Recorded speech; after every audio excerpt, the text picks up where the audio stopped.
ሰላም ጤና ይስጥልን ተመልካቾቻችን ከአንከር ሚዲያ ዝግጅት ክፍል የአክብሮት ሰላምታችንን እናቀርባለን። ፕሮፌሰር ብርሃኑ ነጋ ከኢዜማ መሪነታቸው መሰናበታቸው በትላንትናው ዕለት ተገልጸዋል። ፕሮፌሰር ብርሃኑ ነጋ ከፖለቲካ ተሰናብተዋል ወይስ ከኢዜማ መሪነት ብቻ? ብዙ ጥያቄዎች ይነሳሉ። ፕሮፌሰሩ በስንብት ንግግራቸው በኢትዮጵያ ፖለቲካ ውስጥ ያቅሜን ሰርቻለሁ፣ የተረጋጋና ዲሞክራሲያዊ ሀገር እንድትሆን ጥረት እያደረኩ ነገር ግን በተለያዩ ኃይሎች በተደረገ ጫና የምንፈልገው ያህል መስራት እንዳንችል ሆነናል በሚል ብዙዎችን የወቀሱበትን ንግግርም ነው ያደረጉት። ለማንኛውም የፕሮፌሰር ብርሃኑ ነጋ ከኢዜማ አመራርነት መነሳት ምን ማለት ነው? በቀጣይ በየትኛው የፖለቲካ ሚናቸው ልናገኛቸው እንችላለን? ባጭሩ ስለ ፕሮፌሰር ብርሃኑ ነጋ ከአቶ አንዳርጋቸው ጽጌ ጋር አጠር ያለ ቆይታ አደርጋለሁ። አቶ አንዳርጋቸው፣ ይሄ የኢዜማ ውሳኔ የተጠበቀ ነው? ሹክሹክታው ነበረ ፕሮፌሰር ብርሃኑ ከመሪነት እንደሚለቅ የተጠበቀ ነበር። እንግዳ ሆኖባል አንተ? አይ እኔ ሲወራ ስለሰማሁኝ እንግዳ አልሆነብኝም። የተጠበቀው ነገር ነው የሆነው። አስቀድሞና ማንም መሪ እንደሚሆኑ ሲወራ ነበረ። መሪ የሆኑትን ሰዎች አላስገረመኝም። ስለዚህ ምንም የሚገርም ነገር አይደለም። ቆይቷል እንዲህ አይነት ወሬ ሲወራ እንደነበረ። ግን ምንድን ነው ምክንያቱ ማለት እንችላለን? ከዚህ ውሳኔ ጀርባ ብርሃኑ ነጋ ደከመው፣ ሰለቸው ወይም ሌላ ምክንያት ልንገልጽለት እንችላለን? ወይስ ውስጣዊ ሽኩቻ ጫና አለ ከዛ ቦታ ላይ እንዲለቅ? አረ ምንም ውስጣዊ ሽኩቻ የለም። ኢዜማ ውስጥ ኢዜማ እኮ የሞተ ድርጅት ነው። የተሰባሰቡት በሙሉ አሁን መሪ አድርጎ ያመጣውንም ሰው እየጨምረህ እዮብ የሚባል ሰው በቃ የብርሃኑ አምላኬ ነው። ለምን ብርሃኑን ተናገርክ ብሎ አንድ ጊዜ ነገር ከጻፈልኝ በኋላ ብሎክ አድርገዋለሁ። ኢንፋክት እዚህ ዋትሳፕ በጣም አደግዳጊ ሰው ነው። አሁን እሱን የተካው ሰው እንደውም እዛው እርስ በርሳቸው ስልጣን የተረካከቡበት አይነት ነገር እውነት ዴሞክራቲክ የሆነ ምርጫ የተደረገበት ድርጅት ነው ወይ? ዴሞክራሲ የሚባልስ ነገር አለ? አባልስ አላቸው ወይ? ለመሆኑ በዚህ ደረጃ የሚመጣ የረባ አባል በመሪነት ደረጃ የሚፎካከር ፉክክር መኖሩንም አልሰማውም። ያለው ብቻ በአጠቃላይ ለወጣቶች አስረክቤያለሁ ማለት የሱ አምላክ ለነበሩ ሰዎች አስረክቤያለሁ ብሎ እንደሄደ ነው የተሰማኝ። የብርሃኑ ነጋ ኢዜማን እንዴት ነው ልንገልጸው የምንችለው? እንግዲህ ኢዜማ ከተመሰረተ ወዲህ በፖለቲካ ፓርቲነት ለመቀበልም የሚቸግር ነው። ብዙውን የኢዜማ እንቅስቃሴዎችን፣ መልእክቶችን የሚያሰራጫቸው የተለያዩ የፓርቲው ፕሮግራሞችን በተመለከተ ከገዢው ፓርቲ ጋር ልዩነት በሌለው መልኩ ምናልባትም የአንድ ሳንቲም ሁለት ገጽታዎች ሆነው የሚታዩበት ነው። ኢዜማና ብርሃኑ ነጋን እንዴት ልናስታውሳቸው እንችላለን በኢትዮጵያ ፖለቲካ ውስጥ? መሳይ እኮ ኢዜማ እኮ እንደ ድርጅት በተመሰረተበት ሰዓት ላይ እዛው ነበርን እኛ። የድርጅቱን የአደረጃጀት መርህም ይሁን የፖለቲካ ፕሮግራምም አይዲዮሎጂውም በሙሉ አምነንበት ኦፍኮርስ ተሳታፊዎች ባንሆንም መጀመሪያው መሰረት በተጣለበት ሰዓት ላይ ኦልሞስት ሙሉ በሙሉ የደገፍ ነው። በተወሰነም ጊዜ ቢሆን ባለንም አቅም ምናምን ነገር እዛ አብረን የሌለን ሰዎች ባለችን ፋይናንስ አቅም ሁሉ ስንደግፈው የነበረ ድርጅት ነው እና ድርጅቱ መጀመሪያ ገደማ የነበረው አቋም ርዕዮተ ዓለሙም ይሁን አደረጃጀቱም ይሁን የዜግነት ፖለቲካ መሰረታዊ የሆነ የፖለቲካ ችግራችንን የሚፈታ ነው ማለቱ፣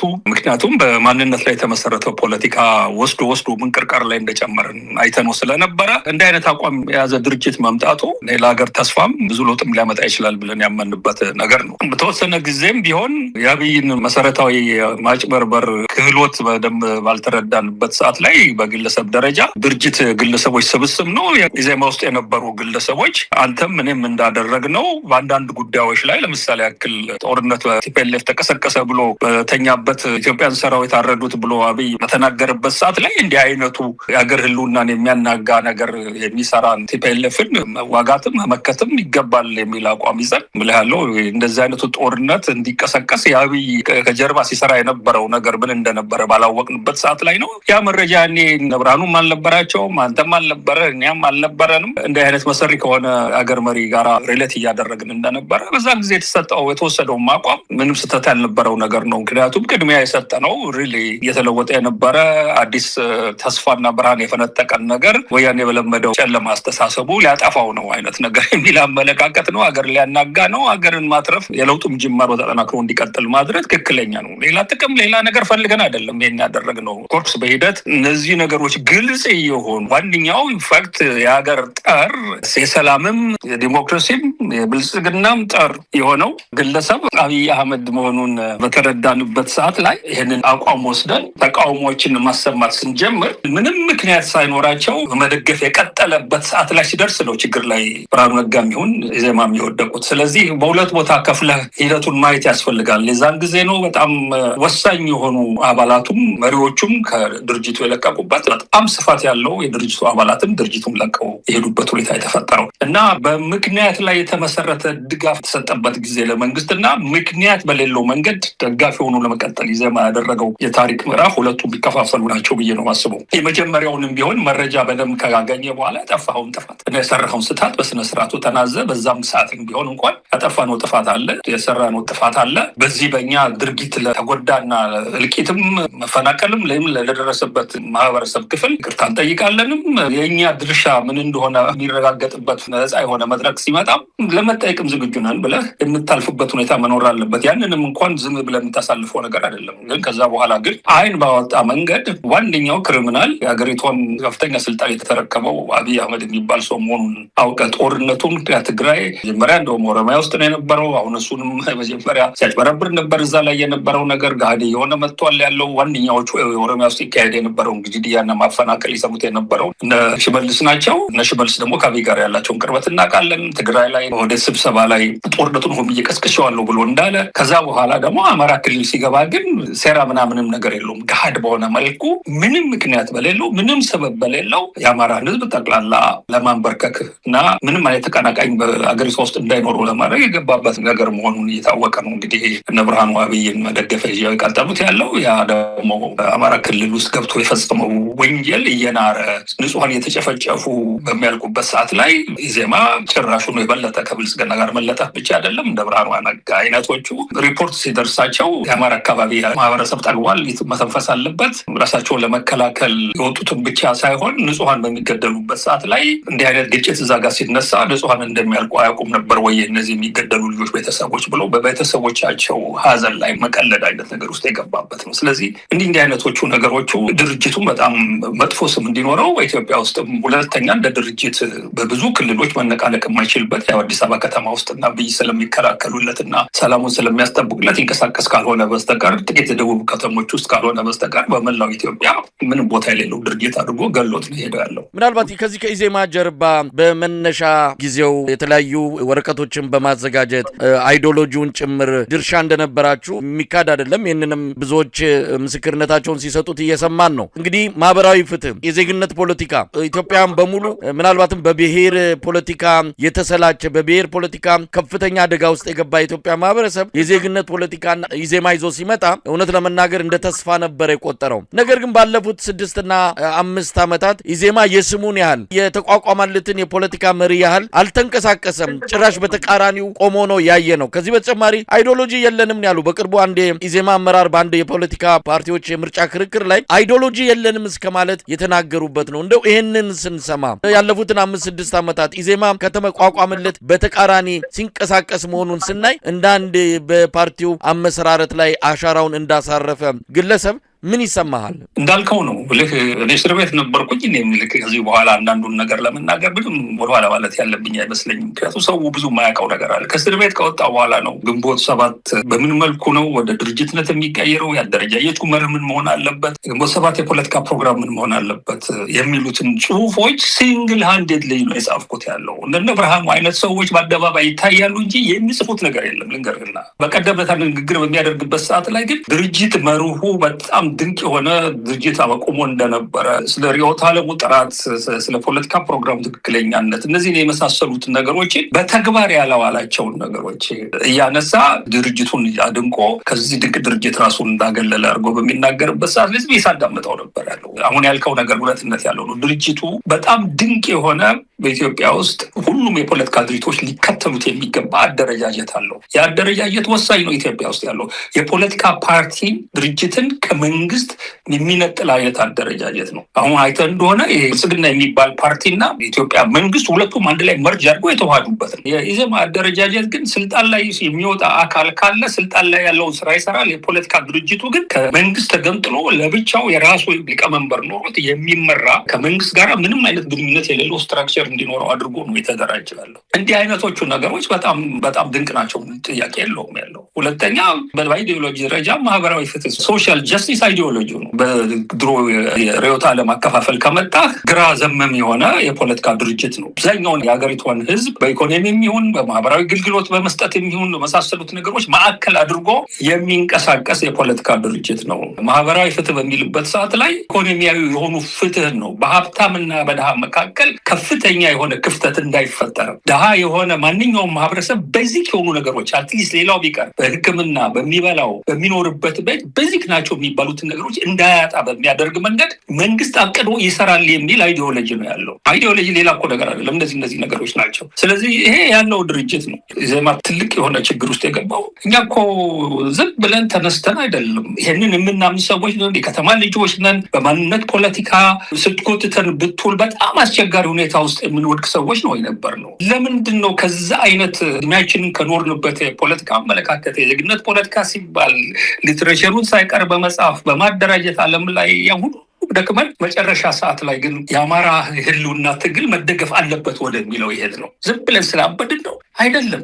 ሄዶ የኢትዮጵያ ፖለቲካ የዜግነት ፖለቲካ ተሸክሞ ስንትና ስንት ዘመን ሙሉ አበሳውን ሲያይ የነ ብርሃኑ ነጋ የፖለቲካ የጀርባ አጥንት ሆኖ በዜግነት ፖለቲካ በሀገራዊ ፖለቲካ ስንትና ስንት እንቁ መሳፍርት ያለው መስዋዕትነት የከፈለ ህዝብ በማንነቱ እየተጠቃ እየተገፋ ፈጽሞ አስቦ በማያውቀው መንገድ ወደ ራሱን ለማዳን ወደ ማንነቱ እንዲመለስ በማንነት ፖለቲካ እንዲያስብ ተደርጎ ወረራ ሲፈጸምበት ራሱን በማዳን ያደረገውን ፍትሃዊ የሆነ ራስ የመከላከልን ራስ የማትረፍን ነገር መደገፍ ትክክል ነው። እንዲህ አይነቱ ሰፊ የዜግነት ፖለቲካ ሊሸከም የሚችልን ማህበረሰብ በዚህ ደረጃ ሆን ብለው የሚያጠቁት ያለው ስራዬ ብለው ሀገራዊ የሆነ አመለካከትና እምነት ያለው ህዝብ ነው ብለው ነው። ይህ ህዝብ በሌላ መንገድ ራሱን ማዳን ወይ ሊያድነው የሚችል ሌላ ድርጅት በሌለበት ሰዓት ላይ ኢትዮጵያዊ ነኝ ብሎ እኮ እንደዚህም አይነቱ እኮ አማራ በዚህ ደረጃ መጠቃት የለበትም ሞቼ እገኛለሁ ብሎ እኮ ያለ የሌለ አቅሙን ጠቀማለሁና ከአማራ ጋር ቆማለሁ ቢል እኮ ሜቢ የዜግነት ፖለቲካ እኮ አማራም አካባቢ እኮ ቦታ ሊኖረው ይችል ነበር። ከአማራ ጠላቶች ጋር በመቆሙ የተነሳ ነው ዜግነት ፖለቲካ ኢትዮጵያ ውስጥ የሞተው እና ይሄንን ስላየን ነው። እኛ ዝም ብለን አይደለም ያለው ፋሽን ስለሆነ እዛ ንግግሩ ላይ አይተው ከሆነ በስሜት በመሳብ ምናምን ነገር አይደለም። ስሜት አይደለም። በደንብ ያሰብንበት ያየ ነው።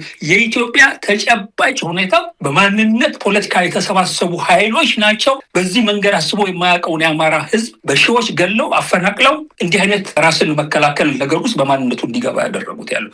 ይሄ በሚሆንበት ሰዓት ላይ ግን ከነዚህ አማራውን በዚህ ደረጃ ካፈናቀሉና ከገደሉ ኃይሎች ጋር ግን ግንባር ፈጥሮ የማንነትን ፖለቲካ መልሶ አማራው ላይ ያራምዳል ብሎ የሚከስ ብለሃለው ሂፖክራት ነው፣ ግብዝ ነው ብዬ ነው ማስበው እና ድርጅቱ እነዚህ አይነት በሚገባ የኢትዮጵያን እውነታ ያላገናዘቡ ለማገናዘብ ላይሆን ይችላል ያለው አገናዝበው ግን ካልኩሌት ያደረጉት እናተርፍበታለን ብሎ ያሰቡት ነገር ስላለ ፈጽሞ ከተጨባጭ ሁኔታ ጋር የማይሄድ ፖለቲካ ውስጥ የገቡ ሰዎች ናቸው። እነ ብርሃኑ ናቸው ብዬ ነው ማስበው ያለው። አሁንም ድርጅቱንም ገለው ልክ ትልቅ ሌላ ስራ ይሰራ ይመስል መጽሐፍና ማንበብ ያለምን ሁኔታ በጣም የተወሳሰበ ስለመጣ በዛ ላይ ሪፍሌክት ማድረግ አስፈላጊ ነው ብዬ ስላሰብኩኝ ፖለቲካ ስራን በድርጅቱ ሙሉ በሙሉ መስራት የመከናወን አይቻልም። እየደከምኩ ነው፣ ያረጀው ነው ምናምን ነገር ወጣቶች ቢወስዱት ይሻላል። አሚን እዚህ ግቡ የማይባሉ ምክንያቶች ናቸው።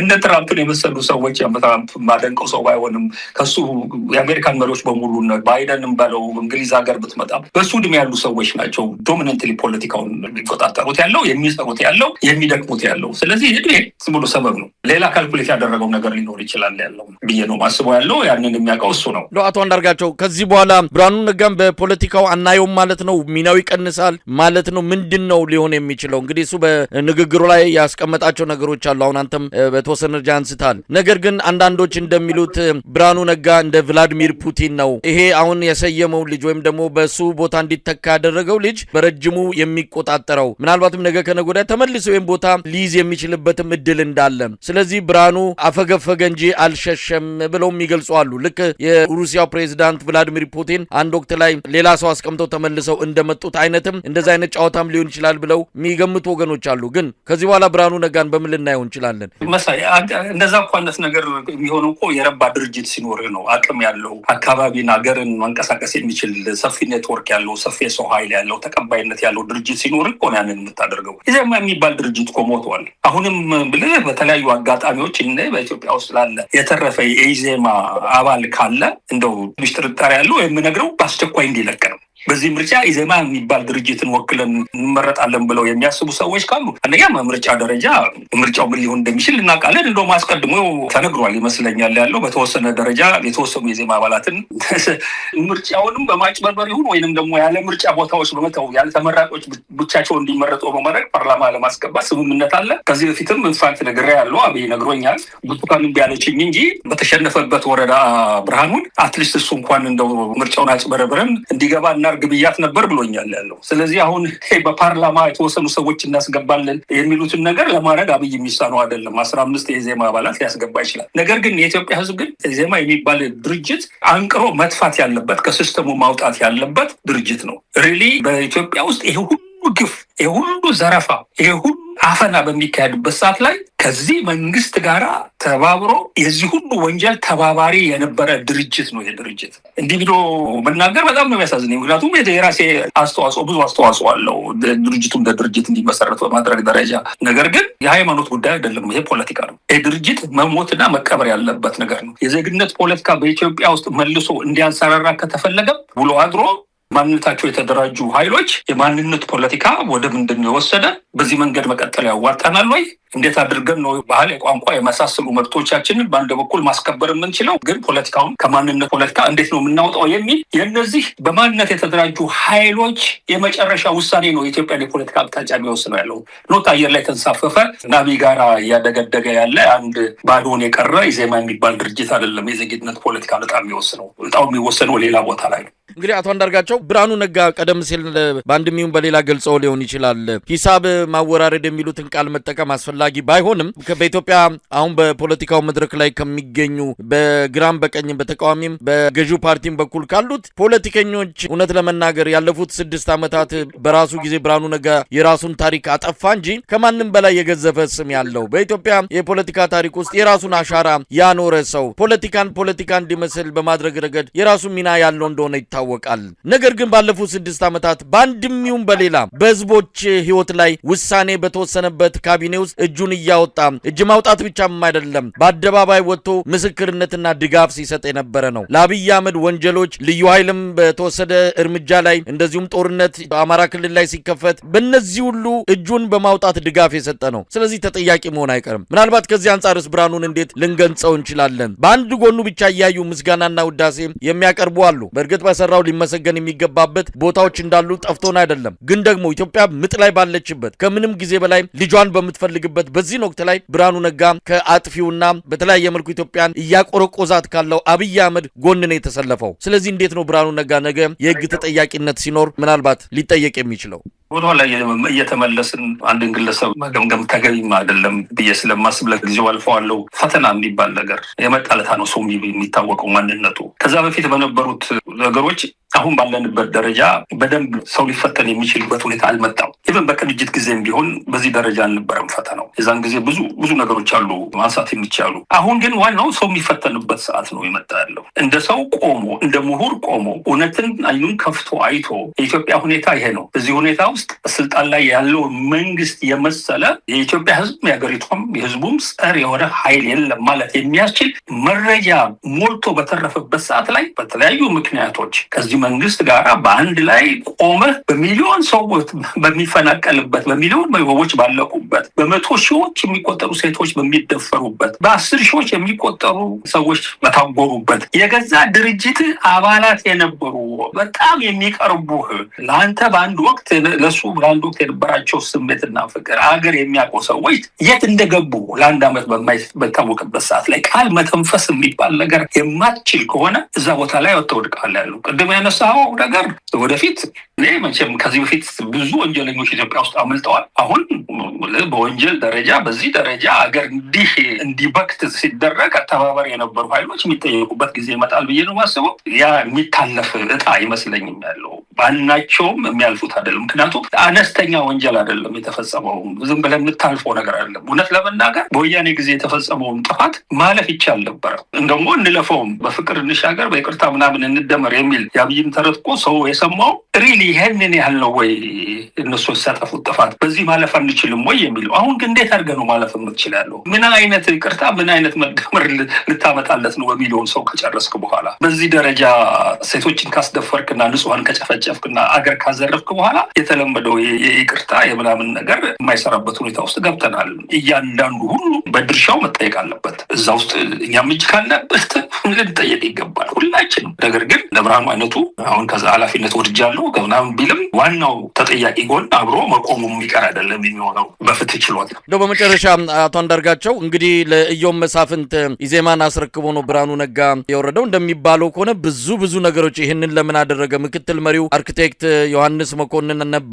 ከዚህ በፊትም እነ አንዱዓለምም ሁሉ ሲጠይቁት ብልጽግናን የሚቃወም ለብልጽግና የተለየ መጥፎ አስተሳሰብ ያለውን በሙሉ ኢዜማ ውስጥ እንዲቆይ እንደማይፈቅድ በወቅቱ ለአንዱዓለም መልስ በሰጠበት ወቅት መናገሩን ሰምተናል። ለማንኛውም አሁን ኢዮብ የሚባል ግለሰብ ቦታውን ተረክቦታል። እንደው ኢዜማ የቱን ያለው የሞተ ቢሆን የቱን ያህል የብልጽግና ምንጣፍ ጎታች ቢሆን አሁን ሞተ በተባለው አቅም የለውም በተባለው ፓርቲ ላይ ይሄ ግለሰብ በመሪነት ሲቀመጥ በተወሰነ ደረጃ የብርሃኑ ጫማ ውስጥ ገብቶ ፓርቲውን ይዞ ማስቀጠል ይችላል ወይ? ስለዚህ በቀጣይ ኢዜማ የሚባል የሞተ ነው የምንለው ቃል እንደተጠበቀው ነው። እንዴት ሆኖ ልናገኘው እንችላለን?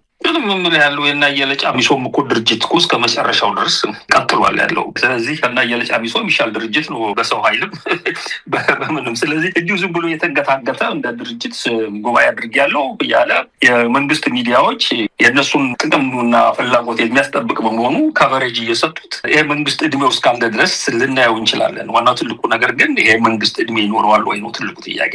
የመንግስት እድሜ የለውም ባይ ነኝ። እድሜው በሚያጥርበት ሰዓት ላይ በዚህ ደረጃ እርድና የገቡ ምሁራን ድርጅቶችም መሪዎችም በህዝብ ፊት እንዴት ሆነው ሊታዩ ነው፣ እንዴት ሆነው ሊቆሙ ነው የሚለው ነገር ነው የሚያሳስበኝ። ሪሊ በጣም አሰቃቂ ሁኔታ ነው ኢትዮጵያ ውስጥ የሚፈጠረው። ምክንያቱም ወንጀሉ በጣም ከምናስበው በላይ ኢትዮጵያ ውስጥ ይሆናል ብለን ከምናስበው በላይ የሄደ ወንጀል የተፈጸመበት ሁኔታ ነው የተደረገው። በዚህ ሰዓት ላይ ይህንን ወንጀል አለመቃወም እንደውም ጭራሹ ነው አልፎ ከወንጀለኞች ጋር አብሮ መተባበር እኔ ህዝብ ምንም ያህል ወደ ሰፊ ቢሆን ዝም ብሎ የሚያልፈው ጉዳይ አይመስለኝም ያለው። በጣም ነው የማመሰግነው። እንግዲህ አቶ አንዳርጋቸው ጽጌ በኢዜማ ሁለተኛ አስቸኳይ ጉባኤ ላይ መነሻ አድርገን የብርሃኑን ስንብት በተመለከተ አጥር ያለ ቆይታ ያደረግንበት ዝግጅት ነበር። እግዚአብሔር ይስጥልኝ። መልካም ቀን። እሺ መሳይ አመሰግናለሁ።